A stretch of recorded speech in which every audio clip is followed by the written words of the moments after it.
Good morning all of you. आज तारीख है हमारी 26 अगस्त और हम कवर करेंगे 26 अगस्त के सभी इंपॉर्टेंट करंट अफेयर्स के क्वेश्चन।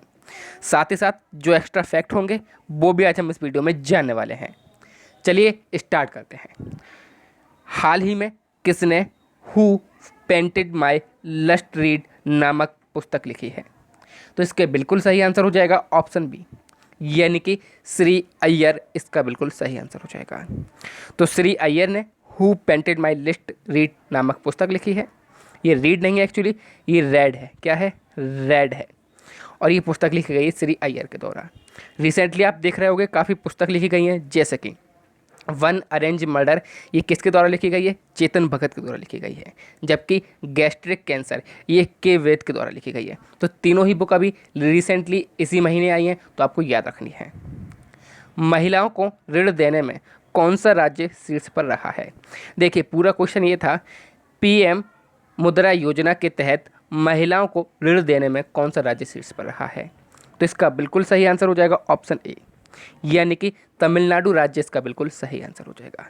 तो तमिलनाडु एक ऐसा राज्य है जिसने महिलाओं को सबसे ज़्यादा ऋण दिया है प्रधानमंत्री मुद्रा योजना के तहत। प्रधानमंत्री मुद्रा योजना है क्या? तो ये 2015 में स्टार्ट की गई थी और उसके तहत जो नॉन कॉरपोरेट हैं और स्मॉल और माइक्रो एंटरप्रीनर हैं उनको 10 लाख रुपए तक का ऋण दिया जाता है। और ऋण देने में महिलाओं की श्रेणी में सबसे आगे तमिलनाडु राज्य रहा है।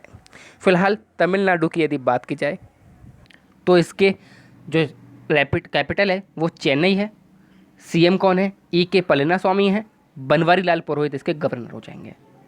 नेक्स्ट क्वेश्चन क्यों चलते हैं। हाल ही में आरबीआई ने अपनी वार्षिक रिपोर्ट जारी की है। आरबीआई के वर्तमान में गवर्नर कौन है?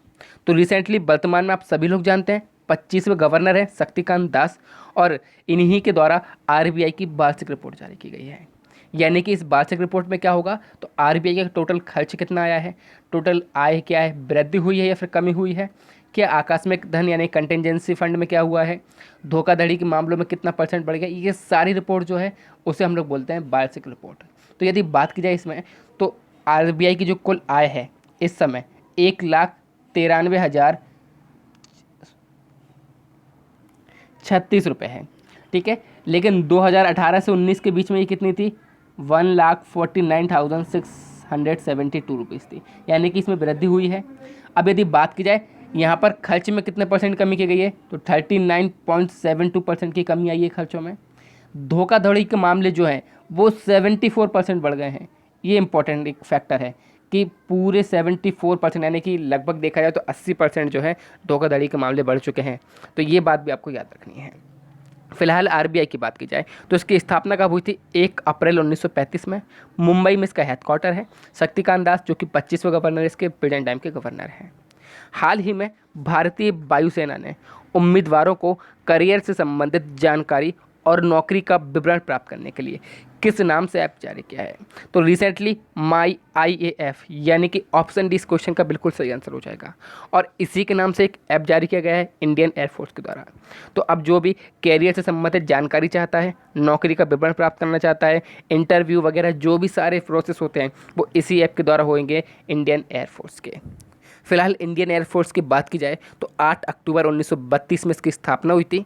न्यू दिल्ली में इसका हेडक्वार्टर है और प्रेजेंट टाइम पर air chief marshal Rakesh Kumar Singh इसके हेड हैं।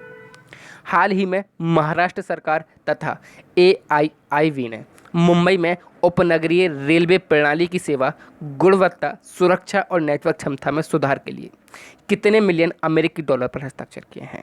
इसका बिल्कुल सही आंसर हो जाएगा ऑप्शन डी, यानी कि 500 मिलियन डॉलर इसका बिल्कुल सही आंसर हो जाएगा।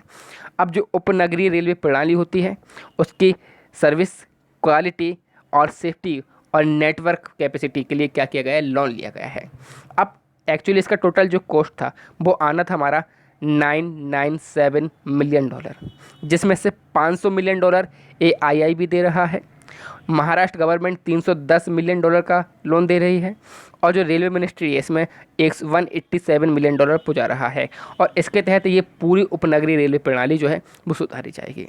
फिलहाल बात की जाए AIIB, तो इसके प्रेजेंट टाइम पर 103 मेंबर हैं। प्लस के 21 जो हैं वो प्रोस्पेक्टिव मेंबर हैं।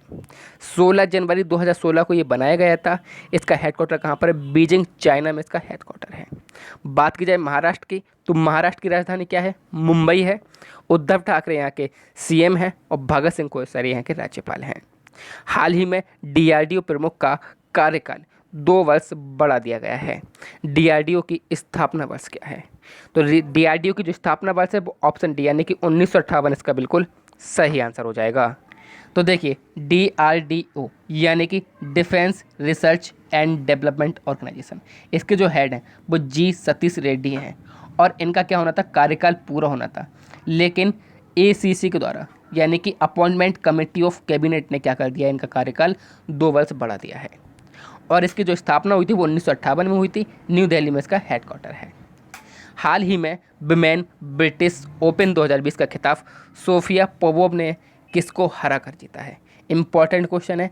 सोफिया पोपोव, तो इन्होंने जो है जैस्मीन सुवानुपौरा को हरा कर जीता है।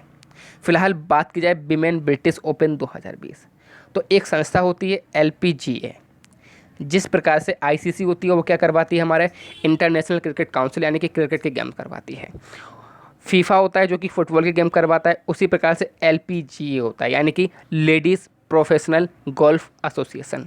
ये क्या करवाता है? जो लेडीज़ के जितने भी गोल्फ के क्या हैं खिताब हैं वो सब करवाता है। और इसी का ही एक ओपन है यानी कि गेम है या ट्रॉफी मान सकते हो या फिर आप टूर मान सकते हो, जिसका नाम है विमेन ब्रिटिश ओपन 2020। उसको सोफिया पोपोव ने जीत लिया है और इनको अवार्ड दिया गया है। तो ये क्या है? गेम है जो कि सोफिया पोपोव ने जीता है और इनको अवार्ड जो मिला है उसका नाम है 2020 AIG वुमेंस अवार्ड। क्या है? AIG वुमेंस अवार्ड है। अब यदि बात की जाए सोफिया पोपोव की, तो ये कौन है? तो ये जर्मन की गोल्फर है और इन्होंने किसको हरा दिया है? तो जैस्मीना सुवानुपुरा को इन्होंने हरा दिया है। नेक्स्ट क्वेश्चन क्यों चलते हैं। हाल ही में क्रिकेटर कैमरॉन वाइट ने क्रिकेट के सभी फॉर्मेट से संन्यास की घोषणा की है। वह किस देश के लिए खेलते थे? तो वह ऑस्ट्रेलिया के लिए खेलते थे और उन्होंने अंतर्राष्ट्रीय क्रिकेट की सभी फॉर्मेट से घोषणा कर दी है। तो याद रखिएगा ये ऑस्ट्रेलिया से थे। इस क्वेश्चन के लिए इतनी ही जानकारी इंपॉर्टेंट है। हाल ही में किस नवरत्न कंपनी ने स्वच्छता ही सेवा कार्यक्रम के लिए पुरस्कार जीता था? तो इसका बिल्कुल सही आंसर हो जाएगा ऑप्शन सी यानी कि NLCIL इसका बिल्कुल सही आंसर हो जाएगा। स्वच्छता ही सेवा कार्यक्रम जो है वो सितंबर 2019 में स्टार्ट किया गया था प्रधानमंत्री नरेंद्र मोदी द्वारा।